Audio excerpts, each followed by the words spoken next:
I think the really serious problems are stemming from the economic vulnerabilities of the world.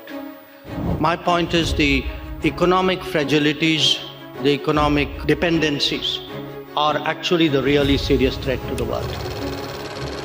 If you're going to ask 5 countries saying, would you mind changing the rules so that you have less power? Guess what the answer is going to be? If they were wise, the answer would be something else.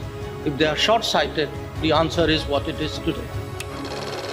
My sense is, if you had asked people across the world 5 years ago what they expected of India, what they thought of India, I think you'd have got a very different answer than you'd get today. No. In the flow of history, connectivity has always played a crucial role. The IMEC corridor, as Prime Minister Mitsotakis pointed out, holds particular importance in this regard. As India deepens its footprint abroad, Greece has emerged as a favorable destination. Our pharmaceutical industry, our agro-business and aviation are already established there. We expect that a mobility agreement will bring us even closer. Ladies and gentlemen, India's growing interest in the Mediterranean region is an important facet of our steady rise. The India-Greece partnership can surely serve as an anchor. Let's look at why the Quad. The answer is very simple. It is there for global good. It is there for the global commons.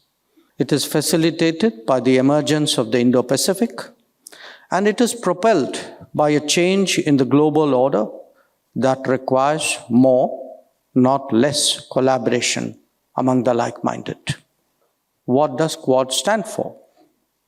I believe it has 5 messages. 1, it reflects the growth of a multipolar order. 2, it is post-alliance and post-Cold War thinking. 3, it is against spheres of influence. 4, it expresses the democratizing of the global space and a collaborative, not unilateral approach. And 5, it is a statement that in this day and age, others cannot have a veto on our choices. When I use the word Bharat in the second book, Why Bharat Matters, as opposed to the India way, I'm trying to capture really the transformation which has taken place in our society, in our polity, in our mindset, in our approach to the world. The thought processes which are driving us today, I would say they are much more authentic, they are much more deeply rooted in our culture, in our traditions, in our heritage. Remember, there's a bigger exercise in the world of cultural rebalancing, that we've seen economic rebalancing through globalization, we have seen political rebalancing, but the third phase of it is really today cultural rebalancing. So there's a bigger conversation there which is going on as well. I speak really for a polity which has been there for thousands of years. So you take your decisions both with a certain confidence but also with a certain deliberation of the consequences of it for years ahead. And then there is a self-reliant side to it. So I think it was a combination of all these factors. I felt we had made that transition, especially in the last 5 years.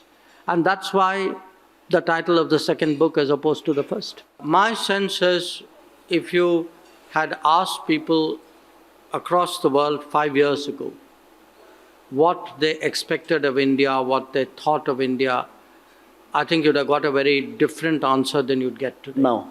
When COVID started, the first big meeting, which was, by the way, a G20 meeting, it was a virtual meeting, and we had this briefing about how COVID was going to ravage the world, which was largely accurate. And one of the big points of concern was how India would fare. The general expectation in the world would be that if there was one society, one country which was really going to take a hit, it would be us. Events turned out very differently. Now, not just coming out of COVID, If you look at the economic recovery after COVID, if you look today at investor sentiment, market sentiment, we are getting back to about 7% growth rate. In fact, from being the country you worry about, this is now a country which has started to create practices and examples which are relevant to the rest of the world. So my sense is, give it a few more years, this will get deeper and deeper into people's minds. I think the really serious problems are stemming from the economic vulnerabilities of the world. So my case is for re-globalization, where supply chains, where concentrations, where digital vulnerabilities are better addressed. And I push that because we are really focused much more on the obvious challenges, the war in Ukraine, what's happening in Gaza, the COVID. So my point is the economic fragilities, the economic dependencies are actually the really serious threat to the world. The second point would be beware of the normal. We tend to focus on the exceptional situations, but actually there's a daily erosion or a daily danger or a daily insecurity created by the normal. So watch where the normal is going, because every day in our lives we are doing things which expose us more and more, particularly in a technology-dependent world. The third relates to the mind games.